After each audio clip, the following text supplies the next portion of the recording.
kar ki tsani mahaifinki a banza. Ina so ka kyale mahaifina. Ke ce ba uwa a siyasa. Bayan gumurzu, tashin tashina da tashin hankali da aka yi a baya cikin zango na biyu tsakanin Laila, Nadia da kuma abokan hamayyarta na takarar siyasa cikin shirin manyan mata. Zango na uku ya dawo. To sai me idan ka rabu da ni? Sai me idan ka rabu da ni? In ka rabu da ni to me zai faru da ni?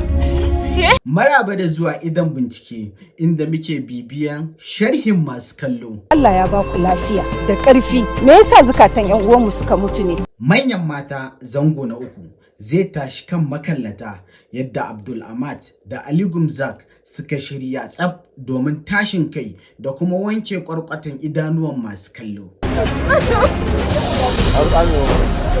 Manyan mata tun daga kan zango na ɗaya zuwa zango na biyu.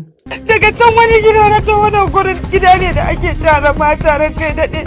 Shiri ne da yake yaƙi bisa 'yancin yara mata tun daga kan talla, fyaɗe da kuma sauran matsalar da suka shafi al'ummar da ke cikin garin. Kina so ki mutu ne? Manyan mata zango na uku ya sami ingantaccen aiki daga ɗauka zuwa tacewa, shiryawa da kuma hawar 'yan wasan da ke ciki. Me yasa za ki aikata irin wannan kuskura? Why? Manyan mata dai shiri ne da aka daɗe ana bibiyar zango na uku. Bisa sharhin da muka samu a gefen tashar Abnur Entertainment. Ku danna mana alamar subscribe domin sanin shirinmu na gaba. Mun gode. Na gani. Abba. Na'am Laila. Abba ka aikata ko baka aikata?